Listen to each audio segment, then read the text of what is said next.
ठीक है, तो आज इस वीडियो में हम बात कर रहे हैं परमार वंश का 57वां राजा महाराजा प्रताप शाह। क्या नाम है बेटा? महाराजा प्रताप शाह। ये भवानी शाह के बेटे हैं। 57वां राजा है ये परमार वंशावली के अनुसार। इनका जो समय पीरियड अगर मैं देखूं 1871 से 1887 तक इनका जो है टाइम पीरियड रहा और 87 में इनकी मृत्यु हो गई। लेकिन थोड़ा बात कर देते हैं कि किस तरीके से क्या परिस्थितियां बनी। आप जानते हैं प्रताप शाह के पिताजी का नाम था भवानी शाह। क्या था? कल वाले वीडियो में हमने भवानी शाह को पढ़ा। भवानी शाह के संबंध में एक बात ये समझ लें कि मैंने प्रैक्टिस सेट नहीं बनाया भवानी शाह का। छोटा सा राजा था, कम उसके बारे में लिखना था, इसलिए मैंने कहा भवानी शाह और प्रताप शाह दोनों का एक साथ प्रैक्टिस सेट डाल दूंगा। ठीक है, अच्छा तो जरा चीजों को समझे। भवानी शाह जो थे वो राजा, उनकी दो रानियां थी। एक का नाम था मंडियाली और दूसरी का नाम था हिंदूर रानी। क्या नाम था? मंडियाली, हिंदूर रानी। ये दोनों के दोनों मंडी के राजा की बेटियां थी। मंडियाली से बेटा हुआ प्रताप शाह। क्या नाम हुआ? प्रताप शाह। और यही प्रताप शाह जो है राजा बने। भवानी शाह की मृत्यु के बाद राजा बन गए प्रताप शाह। बहुत ही समाज सुधारक व्यक्ति थे, बहुत अच्छे राजा हुए। लेकिन बस एक कमजोरी जो परमार शासकों का आपको लगातार देखने को मिलेगी वो ये कि कर्मचारियों पर कंट्रोल नहीं होगा इनका। मैंने कहा ना, ये सबसे घटिया प्रशासनिक व्यवस्था है। आप सब कुछ अच्छा कर रहे हैं लेकिन आपका कर्मचारियों पर कंट्रोल नहीं है, और उसकी वजह से आप कितने भी पॉपुलर हैं आपकी पॉपुलरिटी समाप्त हो जाएगी अगर आपके समय में कर्मचारियों पर आपका कोई कंट्रोल नहीं है। ठीक है, आइए शुरू करते हैं भवानी शाह के बारे में। समय मैंने आपके बारे में बता दिया क्या स्थितियां रही। सबसे पहले इनके बारे में आज क्या हम टॉपिक में पढ़ने वाले उसमें बात करते हैं। पहला है सामाजिक सुधार, किस तरीके का उन्होंने समाज में सुधार किया प्रताप शाह ने। सेकंड नंबर पर प्रशासनिक सुधारों की बात करेंगे। थर्ड नंबर पर न्यायिक सुधार की बात करेंगे। पहला सामाजिक सुधार, दूसरा प्रशासनिक सुधार, तीसरा न्यायिक सुधार। चौथे नंबर पर राजमार्गों का इन्होंने किस तरीके से निर्माण करा उस पर बात करेंगे। पांचवें नंबर पर वासर ढांडक। ढांडक में बहुत दिन पहले से आपसे बात कर रहा हूं। ढांडक का मतलब होता है जनता का राजशाही के विरुद्ध या राजा के विरुद्ध विद्रोह जो किया जाता है उसे हम ढांडक कहते हैं। और लास्ट नंबर हम बात करेंगे प्रताप नगर जो इन्होंने बसाया और उसमें धीरे धीरे राजधानी टिहरी से चेंज हो गई, प्रताप नगर पहुंच गई, उस पर भी बात करेंगे। ठीक है, तो ये हमारे 6 पॉइंट। इन 6 पॉइंटों में हम महाराजा प्रताप शाह को समाप्त करने की कोशिश करेंगे और सिर्फ उन्हीं महत्वपूर्ण बिंदुओं पर बात करेंगे जो पेपर की दृष्टि से महत्वपूर्ण है, बाकी पर बात करके कोई फायदा नहीं। पहला पॉइंट आते हैं सामाजिक सुधार। सामाजिक सुधार में अगर आप देखोगे तो सबसे पहला है खेण, विसाह और पाला। आपको हमने नोट्स दिए, देख रहे होंगे आप, उसमें लिखा होगा खेण, विसाह और पाला। क्या होता था ये जो है, इन्होंने सबसे पहले इस परिस्थिति इसको जो है सबसे पहले खत्म किया, खेण, विसाह और पाला को। क्या थे इन्हें समझते पहले। खेण का मतलब होता है बेगार लेना। क्या होता है? बेगार लेना। देखो राजशाही के लोग क्या करते थे, जैसे जनता से कोई काम करा रहे तो उसके बदले वो पैसा नहीं देते थे। यानी काम करा देना, उसके बदले पैसा न देना, या फिर काम करा लेना मगर प्रचलित मजदूरी से कम पैसा देना, उसको हम क्या कहते हैं? बेगार कहते हैं। तो एक खेण जो था, एक बेगार नाम का प्रथा बहुत बुरी प्रचलन में थी राजशाही के द्वारा, उसे समाप्त करवाया किसने? प्रताप शाह ने। दूसरा विसाह। क्या होता है विसाह? क्या हुआ बेटा? विसाह का मतलब होता है कि आपको राज दरबार में अन्न के रूप में टैक्स देना पड़ता था, केवल दरबार के लिए। बाकी अलग टैक्स तुम अलग दे रहे हो, लेकिन एक आप ऐसा टैक्स दे रहे हो जो कि केवल दरबार के लिए जा रहा है। उसमें अन्न आप देख रहे हो, उसी अन्न से दरबार में क्या चल रहा है, क्या बोलते हैं उसको, उनका खाना पाना पीना चल रहा है। उनके जो भी कर्मचारी हो रहे हैं उनके लिए खाना पीना बन रहा है। यानी राज दरबार के लिए जो खाने पीने की व्यवस्था हो रही, उसके लिए जो आप टैक्स दे रहे हो उसे हमने कहा विसाह।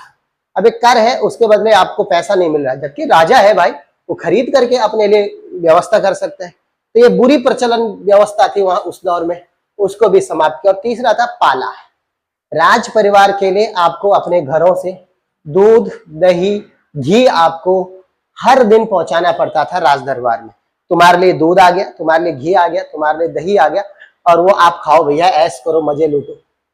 तीसरा पे बेगार, अन्न के रूप में टैक्स, दूध, दही, घी के रूप में टैक्स, इसको आपको राज दरबार को देना होता था। ये बहुत ही बुरी कुप्रथा थी जिसके बदले आपको पैसा नहीं दिया जाता। ठीक है, टैक्स के बदले पैसा कहां दिया जा रहा है भाई? टैक्स का मतलब ही वही होता है कि जिसके बदले आपको कोई सर्विस ना मिले, दैट इज टैक्स, फ्री में जा रहा है। तो खेण, विसाह और पाला जो है इस प्रथा को समाप्त कराया किसने?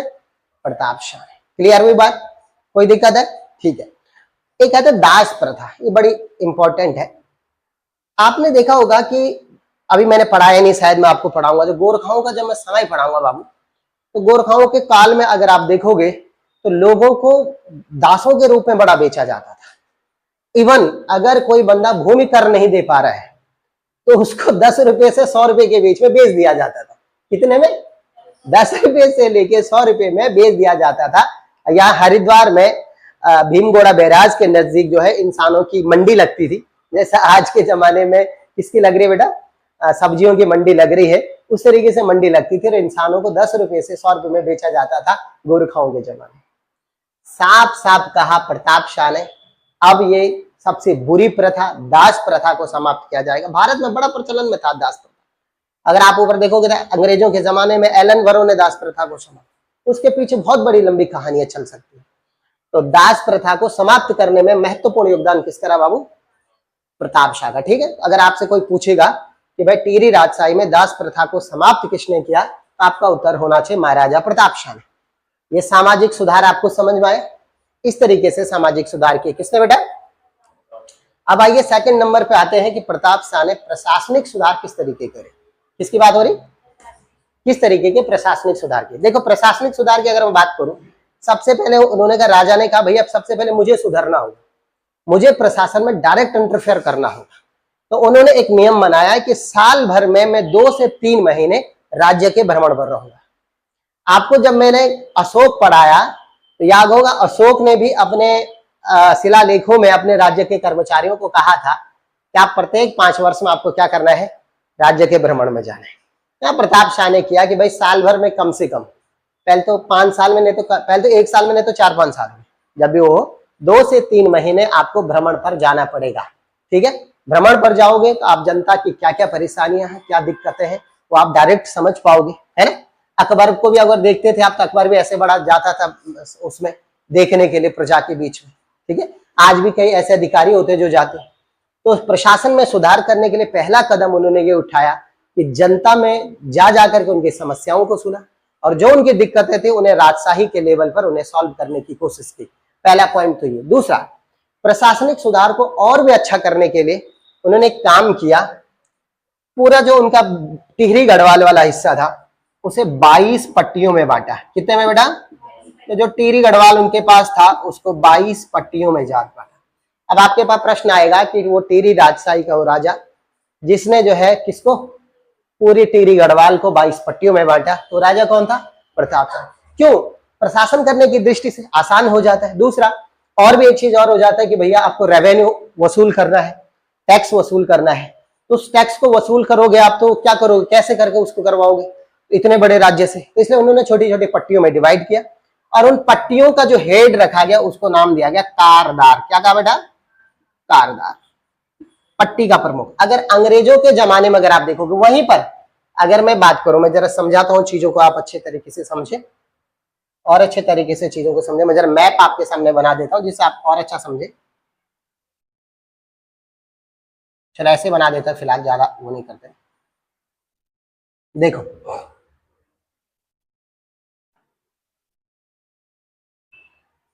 ये क्या, ये वाला हिस्सा भी इन्हीं के पास था, अंग्रेजों के पास, है ना। कुमाऊं कमिश्नरी क्या थी बेटा? कुमाऊं कमिश्नरी। यहां भी पट्टियां होती थी, कुमाऊं कमिश्नरी। और यहाँ टिहरी गढ़वाल में भी पट्टियां थी बेटा। किसमें थी जल्दी बताओ तो? टिहरी गढ़वाल में भी जो बेटा पट्टियां थी। टिहरी गढ़वाल को पट्टियों में किसने बांटा? प्रताप शाह ने। किसे बांटा? प्रताप शाह। तो यहाँ पट्टियां 22 पट्टियां थी। टोटल कितनी पट्टियां थी? 22 पट्टियां। यहाँ पट्टियों से जो रेवेन्यू वसूल करने का काम करता था उस बंदे का नाम क्या था बाबू? उसका नाम था कारदार। लेकिन यहाँ कुमाऊं कमिश्नरी में जो पट्टियों में डिवीजन किया गया था, वह पट्टियों का जो हेड होता था उसे क्या कहते थे बेटा? पटवारी। क्या कहते थे? हाँ, पटवारी बहुत खतरनाक आदमी। अब जरा पावर खत्म हो गई, नहीं तो अगर आप देखते हैं तो अभी तो पिछले साल ही हमने खत्म किया है, पुलिस पावर पटवारी से समाप्त कर दी गई है। वरना उससे पहले तो पटवारियों के पास कई जगह पुलिस पावर थी, जहां थाने वाने नहीं थे हाँ पुलिस पावर थे तो बड़ा पावरफुल। दूसरा जमीन वमीन का बड़ा भयंकर अधिकारी हुआ करता था। कौन? हाँ एक बार मैंने आपको जोक भी सुनाया होगा। कहते एक पटवारी गांव से जा रहा था, एक पटवारी जो था वो गांव से जा रहा था, तो कुत्ता उस पर बड़ा भयंकर भौंक रहा था। तो उसने कुत्ते को बोला कि बेटा अगर तेरे पास थोड़ी सी जमीन होती ना तो मैं तुझे बताता पटवारी क्या चीज होती है। समझ आई बात? ग्रामीण लेबर पट्टी में ग्रामीण नहीं बोलूंगा, पट्टी में, अब गांव होते हैं पट्टियों के अंतर्गत गांव होते हैं, पट्टी में पूरी जमीन का लेखा जोखा रख, प्लस किससे कितना रेवेन्यू आया, क्या आया, कौन कितना रेवेन्यू देगा, वो टोटल काम पटवारी का होता है। आज भी पहाड़ों में पटवारी होते हैं, लेकिन अब उनका काम केवल रेवेन्यू देखना, बाकी और कुछ नहीं। और शहरों में पटवारी की जगह क्या होता है? लेखपाल। क्या होता है बेटा? तो शहरों में लेखपाल हो जाता है, नगर निकायों में, और पहाड़ों में क्या होता है? पटवारी होता है। आज भी पटवारी है। तो किसने प्रशासनिक सुधार के अंदर 22 पट्टियों में किसने बांटा? हाँ प्रताप शाह ने बांटा। आई क्लियर हुई? इस बात समझ आई? ठीक है, आइए दूसरा पॉइंट पढ़ते हैं। न्यायिक सुधार के मामले में क्या परिस्थितियां रही इस दौर में? न्यायिक सुधार के मामले में सबसे पहले न्यायिक सुधार की अगर मैं बात करूं, सुदर्शन शाह के जमाने में 4 प्रकार की अदालतें हुआ करती थी न्याय देने के लिए टिहरी गढ़वाल में। कितने प्रकार की? 4 प्रकार। कौन सी 4 प्रकार की अदालतें जरा देखते हैं। सबसे पहला दीवानी अदालतें, ठीक है, जानते हो दीवानी मामले आप अच्छी तरह जानते हैं। दूसरे कौन से थे बेटा? फौजदारी अदालतें। तीसरे नंबर पर थे कलेक्टरी अदालतें। और चौथे नंबर पर अदालत थी सरसरी अदालतें। कौन सी थी बेटा? सरसरी। तो 4 प्रकार की अदालतें जो है वो प्रताप शाह के टाइम पे भी थी, और उससे पहले सुदर्शन शाह के जमाने में भी 4 प्रकार की अदालतें थी। इसके अलावा जो है न्याय देने के लिए प्रताप शाह ने एक कोर्ट बनाया था, जिससे आप कहते हैं चीफ कोर्ट। क्या कहते हैं बेटा? Chief court. कोई बोलेगा टिहरी राजशाही में चीफ कोर्ट की स्थापना किसने करी? तो आपका उत्तर होना चाहिए प्रताप शाह। तो प्रताप शाह प्लस सुदर्शन शाह के जमाने में 4 प्रकार की अदालतें थी। पहली अदालत दीवानी, दूसरी, तीसरी, चौथी, और इसके अलावा कोर्ट चीफ कोर्ट की भी स्थापना किसने करी थी बेटा? प्रताप शाह ने। आपसे ऐसे प्रश्न पूछा जा सकता है, ठीक है। और क्या चीजें करी इन्होंने प्रशासनिक न्याय व्यवस्था को ठीक करने के लिए? न्याय व्यवस्था को ठीक करने के लिए एक और काम इन्होंने क्या किया बेटा, कि जितना भी अपना राज्य था उस राज्य के मिडिल हिस्सों में 4 थाने खोले। सबसे पहले इन्होंने पुलिस डिपार्टमेंट बनाया। अब पूछा जाएगा आपसे कि टिहरी रियासत में पुलिस विभाग की स्थापना किसने की? आपका उत्तर क्या होगा? तो सबसे पहले पुलिस विभाग की स्थापना। अब पुलिस बना दिया तो उनको थाने भी चाहिए, तो जहां पुलिस रहेगी उसके लिए थाने तो चाहिए कि नहीं, है या नहीं? तो पुलिस विभाग में बाबू थाने की स्थापना की गई। तो सबसे पहला पॉइंट आपके पास ये आएगा कि पुलिस विभाग की स्थापना की। किसकी स्थापना? पुलिस विभाग की स्थापना। और इसके अलावा दूसरे नंबर पे इन्होंने अपने पूरे टिहरी गढ़वाल में 4 जगहों पर थाने खोले। कितनी जगह पे बेटा? 4 स्थानों पर थाने खोले। सबसे पहले रवाई में, रवाई पट्टी है वहां, रवाई में इधर कोने की तरफ है, रवाई में उन्होंने खोला। इसके अलावा मिडिल में चिल्ला में उन्होंने खोला, चिल्ला। तीसरे नंबर पे टकनौर में उन्होंने अदालतें खोली, और चौथे नंबर पे देवप्रयाग में उन्होंने अदालतें कह रहा हूं सॉरी, थाने खोले। कहां खोले बेटा? देवप्रयाग, ठीक है। तो ये 4 स्थान भी आपके पास पूछे जा सकते हैं। देवप्रयाग, रवाई, चिल्ला और टकनौर टिहरी में स्थान है, वहां पर 4 थाने खोले गए। और पुलिस विभाग की जो है स्थापना की किसने बेटा? प्रताप शाह ने। आपको न्यायिक सुधार समझ में आए? तो न्यायिक सुधार में मैंने आपको 2 चीजें बताई। न्याय देने के लिए पुलिस विभाग बनाएगा, इसके साथ साथ अदालतों की भी स्थापना की गई, ठीक है। 4 प्रकार की अदालतें और 4 प्रकार के थाने, तो याद रहेगा भाई, 4 थाने और 4 प्रकार की अदालतें, और पुलिस विभाग बनाया और चीफ कोर्ट बनाया। यही जो है उनकी न्यायिक व्यवस्था। अब आते हैं और क्या काम किया उन्होंने। थोड़ा सा परिवहन के क्षेत्र में भी उन्होंने काम किया। परिवहन के क्षेत्र में उन्होंने राजमार्गों का निर्माण कराया। कहां से कहां तक? देखो यहाँ देहरादून के नजदीक एक जगह पड़ता है जिसका नाम क्या है बेटा? मसूरी। क्या है बेटा? मसूरी। हाँ, इसके अलावा यहाँ पे टिहरी गढ़वाल, यहाँ पे टिहरी, और इधर नीचे पे श्रीनगर। मसूरी, टिहरी से मसूरी और टिहरी से श्रीनगर, 2 इन्होंने राजमार्ग बनाए जो आज भी प्रचलित है। कौन कौन बता? टिहरी से मसूरी और टिहरी गढ़वाल। टिहरी जो इनका जहाँ राजधानी थी, जहाँ पे हमने त्रिहरी नाम दिया है गणेश प्रयाग में, और वहां से जो है श्रीनगर के लिए इन्होंने राजमार्ग बनाया, ठीक है। तो तो पूछा जा सकता है कि ये सड़कें किसने बनवाई, तो उनका आंसर होना चाहिए आपको प्रतापशाह ने। ऐसा नहीं कि वो सड़कें ही बनाई, क्योंकि उस दोनों में गाड़ियों की इतनी ज्यादा व्यवस्थाएं तो थी नहीं, कई लोग पैदल भी चला करते थे, है या नहीं। तो पैदल चलने के लिए लोगों के लिए जो है उन्होंने विश्राम स्थल बनाए जगह जगह पर। क्या बनाए? विश्राम स्थल, यानी सड़क के किनारे विश्राम स्थल। तुमने एक चीज देखा होगा, कहीं हम पैदल जाते हैं, अभी पिछले दिनों में सुरकंडा माता गया था, तो वहां आप चढ़ाई चढ़ रहे हो, देखा हो धूप लगी हुई और आप चढ़ाई चढ़ रहे हो, वैसे धूप ना भी लगी तो भी चढ़ाई चढ़ने पे सांस फूल जाती, बैठने का मन करता है। कभी बारिश का सिस्टम ऐसा यार ऐसी जगह हो जहाँ पे विश्राम कर सकते हैं आदमी। वहीं पे देखा होगा कई जगह पे पानी का नल उन्होंने लगाया रहता है ना। तो विश्राम स्थल की स्थापना की गई मसूरी से टिहरी, और टिहरी से जो है श्रीनगर के रास्ते पर जो उन्होंने राजमार्ग बनाए, उस पर ये परिस्थिति, ये जो है विश्राम स्थल बनाए। ठीक है, राजमार्गों का निर्माण समझ में आया? ओके ठीक है, पूछा जा सकता है ये प्रश्न। अगला पॉइंट है बेटा, बहुत इंपॉर्टेंट है, बांसर ढांडक। बांसर पट्टी पड़ती है टिहरी में। अच्छा, ढांडक का मतलब क्या होता है? मैंने एक दो दिन पहले आपसे कहा था, हमारा 5वां पॉइंट है कि जब जनता राजा के विरुद्ध विद्रोह करती है तो उसे उत्तराखंडी भाषा में, पहाड़ी भाषाओं में क्या कहा जाता है? ढांडक। कई जगह ढंडक लिखा होगा, कई जगह ढांडक, एक ही बात है, कोई अलग अलग चीजें नहीं। ठीक, एक्चुअली हुआ ये परिस्थिति ऐसी बनी, देखो जरा, प्रताप शाह के दौर में प्रताप शाह थोड़ा सा जब बुजुर्ग होने लगे, क्योंकि ये देखो आप 82 का दौर है, थोड़ा सा जो उम्र के ढलान पे चलने लगे, उनकी तबियत भी खराब हो गई। उस दौर में उनका कर्मचारियों पर कंट्रोल नहीं रहा। अब ये परिस्थिति आप देख रहे होंगे परमाणु की पहले से चली आ रही है ना। कब से? लगभग अगर आप देखोगे तो जैकेट शाह के जमाने से, अगर आप लास्ट पंवार राजाओं तक देखोगे, अंतिम मानवेंद्र शाह तक, खैर मानवेंद्र शाह तो नाम मात्र के रहे, पर नरेंद्र शाह तक, तो आप देखोगे इनका अपने कर्मचारियों पर कंट्रोल ही नहीं है ना। अब कर्मचारियों पर कंट्रोल नहीं, यही स्थिति प्रताप शाह के जमाने में, कर्मचारियों पर 1% कंट्रोल नहीं।